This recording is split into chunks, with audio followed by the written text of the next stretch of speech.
Hi everyone, I'm Talia and today we're doing the Battle of the Bujos Fountain Pen Edition.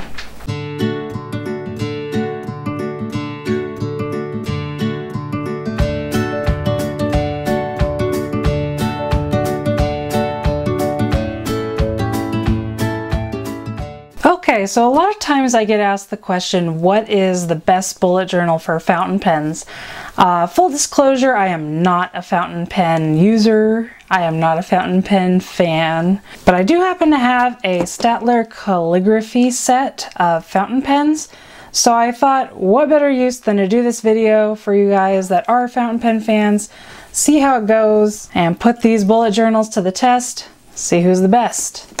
Okay, so I have pretty much talked about all these journals in previous videos, so I will link them for you in the description, and I'll try to link them as they come up in the corner there. So we're gonna start, I just thought we'd go from lowest price to highest price, because one would assume that lowest price to highest price would be a determinant for maybe paper quality. That's what I would assume. So we're gonna start with our $5 Exceed journal from Walmart, work our way through to the Nuuna Notebook. This was $5, this was $30, and the range in between. So I will make sure that you know the brand and how much it cost me so that you can make a decision of which journal works best for you. All right, let's go. Okay, the first journal we're gonna hit is the Exceed brand $5 journal that I purchased at Walmart. It now has its happy home as my 2-year-old daughter's bullet journal, and as you can see, the girl's got talent. So we're gonna just find an empty page and try out a fountain pen and see how it goes. Okay, so I found a patch of empty pages right here, and she told me it was fine to use it, so we're gonna go ahead and see if it can hold up to the fountain pen. Okay, so the Staedtler pen I'm going to be using is the extra bold nib. I figured go big or go home when you're doing the fountain pen test. They also have a standard bold, a standard fine, and an extra fine. So that's the 4 nibs that come with this kit. I can kind of do a flash for you. I have the other ones set up too. This is the so this is the extra bold. Here's the bold, the fine, and the extra fine are in there. They come with cartridges that you pop in there, and you push really hard until it snaps, and then you screw it back together and you're good to go. So let's do this.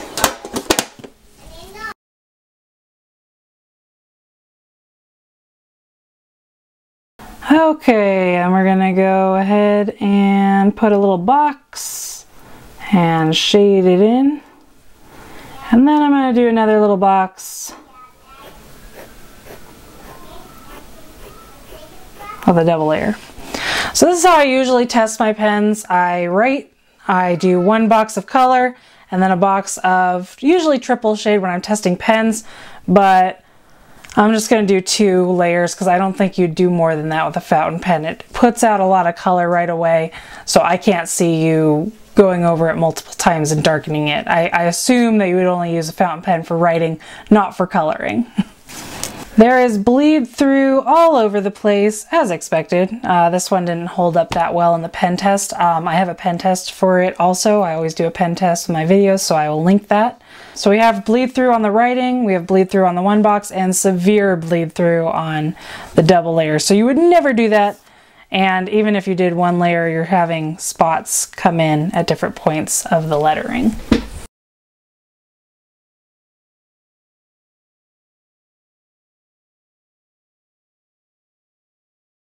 Okay, so again, that's the $5 Exceed journal at Walmart. Moving on. The next one we have is the Artist Loft's journal from Michaels. It is also a $5 journal. It held up better than I thought the Exceed as far as the pen test goes, but not much better. I'm just going to use the same pen test page since I haven't used that one. My daughter actually colored on the other one, that's why I'm not using the pen test page, but here we go.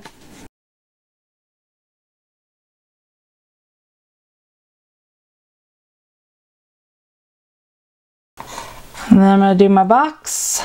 Shade, shade, shade.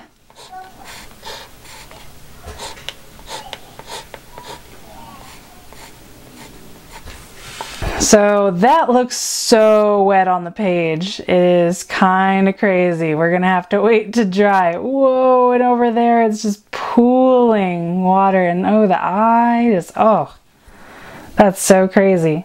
It does have a cool effect, I'll give it to you. I like the idea of a fountain pen, but I don't like having to pause to wait for the ink to come out.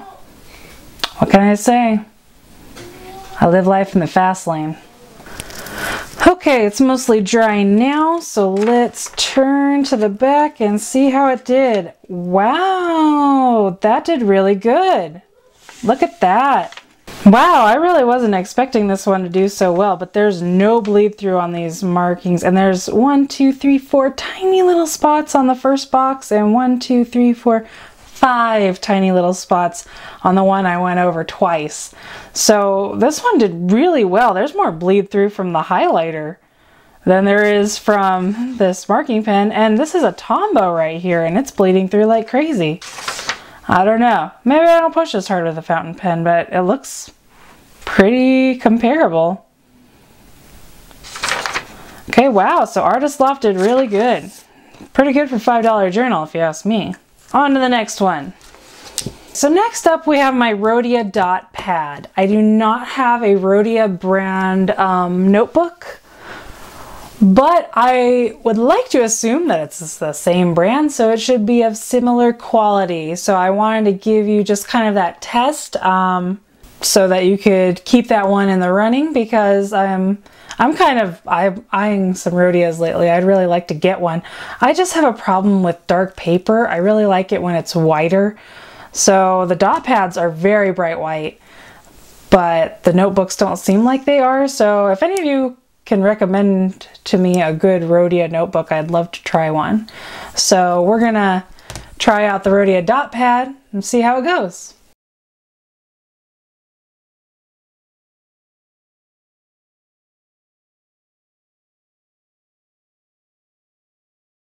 Okay, now the Rhodia dot pad, I'm not going to list the price because I'm not entirely sure how much it would cost if you were getting the actual journal. But they seem kind of on par with my Scribbles That Matter, my Licterm, which I'm going to do next. These all run in about the $20 range. If you go with the official bullet journal, it's a little bit more. And if you get more accessories, it's a little bit more. But yeah, generally these guys run in the $20 range. Rhodia is about there too. But this pad was definitely cheaper. I think this pad was like $10, $15, somewhere around there. Okay, now that we were waiting for ink to dry, let's see how it did. Wow, there is no bleed through at all. There really isn't, guys. There's no bleed through here. So there's ghosting. You can see it. You can see my writing, but I don't see any bleed through. So this is a pretty impressive turnout. That one has no bleed through at all. And nothing obviously over there. So that's a really good option. I'm really interested to see how the Rhodia notebooks hold up. If any of you have a Rhodia notebook and you use fountain pens, or even if you just have a Rhodia notebook in general and use other markers, tell me how it holds up. I'd love to know. Okay, next we're going to go with Scribbles That Matter. I consider this one just slightly cheaper than the Licterm, even though they're not really. It has a few less pages, but it has the pen loop. So honestly, these guys are basically the same in my mind, price-wise. I like the Scribbles a little bit better because it has whiter paper and it comes with a pen loop. But this one has more pages and it's just as great. So I really like both of them. But we're going to start with Scribbles.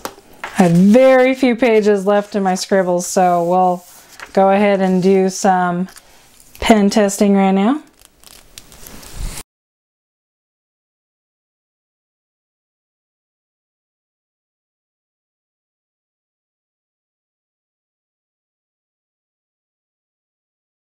Okay, Scribbles That Matter seems dry, so let's see how it did. That held up really well. There is no bleed through. Obviously some ghosting, but no bleed through at all. That did really great, just like the Rhodia did really great. And I'm really impressed that that Michaels one did so good. That Artist Loft notebook, that's amazing. I would think they would bleed through. And of course, the Exceed that I'm not too fond of bleeds through like crazy. So far, definitely not that one. All right, on to my lake term. Okay, again, I'm just going to use the same pen test page since this one's still working and I want to keep it nice.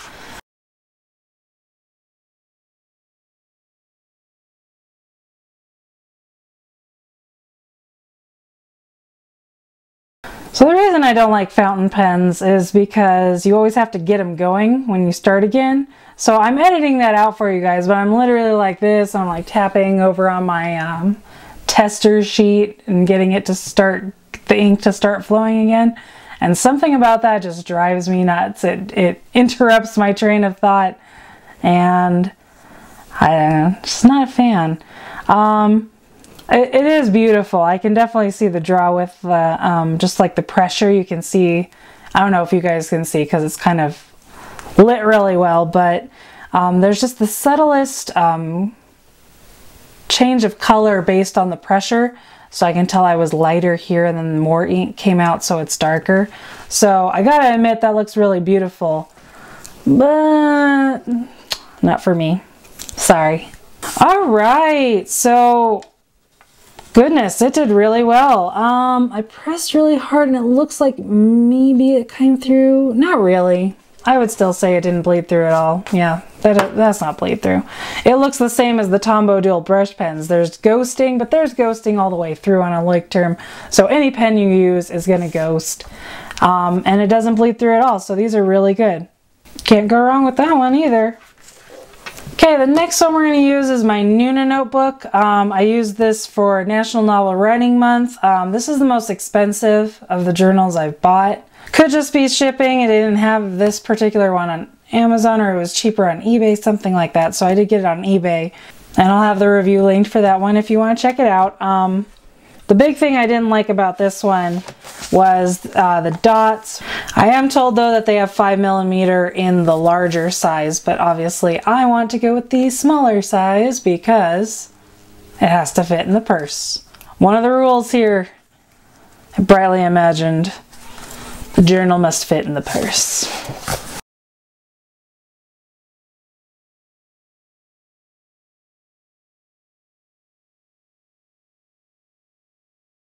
I gotta admit, the Nuuna Notebook seems to take to the ink a lot better. It seemed like it dried faster. I don't know if that's going to be a good thing or a bad thing for the bleed through, but we'll check it out. Just thought I'd note that the other one seemed like probably wanted to wait a little bit. But this one, practically ready to go right away. So let's see. That held up really well. So see, it didn't bleed through at all. And this one I think actually has the least ghosting of the ones I've seen so far.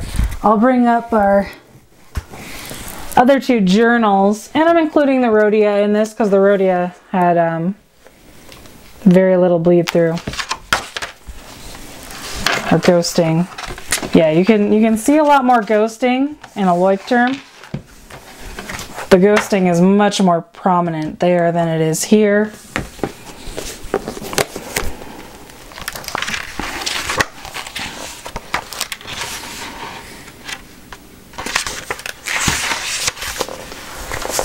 And Scribbles had less ghosting. I would say Scribbles is actually really close to the Nuuna in ghosting. It's hard to see. I think the Nuuna might have done just a little bit better than the Scribbles because actually it seems almost like there's a lot right there and it wants to bleed through, but it doesn't. So, but yeah, basically the same on those two guys. I think the Rhodia had the least amount of ghosting. Like I can't even see anything on this paper. Now I don't know if the Rhodia Notebook's exactly the same, but on this dot pad there is like practically no ghosting. You can't even read it. I mean, I know that it says Rhodia, so I can see the R, but the next line I have no idea what it says. So I think the Rhodia held up the best on ghosting. But wow, this one did so good too. I can't believe this $5 notebook did so good with the ink. I think there was definitely some spotting, so you'd get a little bit of bleed through, but you're going to get a little bleed through in this notebook regardless. I mean, it could not hold up with a lot of coloring with the Tombows. So these are my triple layer dots, and as you can see, they go right through. Even in this is the Crayola Super Tips and the Crayola marker and the Bic highlighter. So those bled through like crazy, and so did the Tombow. When I did some coloring, it just comes right through. So for me to see that with an ink pen, it's not that bad. The rest of these did really good. It seemed like the fountain pen did really well on all of them. I would say that the best would probably be, I mean, just the Lightroom. It just ghosts a lot. It does. So usually when I'm doing a pen test, I kind of have to rule it out. Like, it doesn't bleed through, but it ghosts so much. So I wouldn't say that one was the best. I'd say probably one of these guys were the best. I don't like the Nuuna Notebook because it doesn't come in the right grid and it's more expensive. So I would take that out. And I wish I could say it was the Rhodia, because actually the Rhodia really did the best. This paper, this dot pad, like, there's no ghosting. So I would say the Rhodia won in the dot pad. I don't know how the actual notebook works. So if I was gonna pick a winner, I'd pick Scribbles. But if the notebooks hold up as good as the Rhodia dot pad, then sorry Scribbles, Rhodia won. All right, everyone, I hope that was helpful for those of you who are fountain pen users. And if you want to talk about some other notebooks you've used and you think would be great for fountain pens, or if your experience differs from what I just did, please tell us, because we're a great bullet journal community and we love to know your experience, so please share them with us. All right, everyone, thank you so much for watching, and I will see you all soon. Goodbye.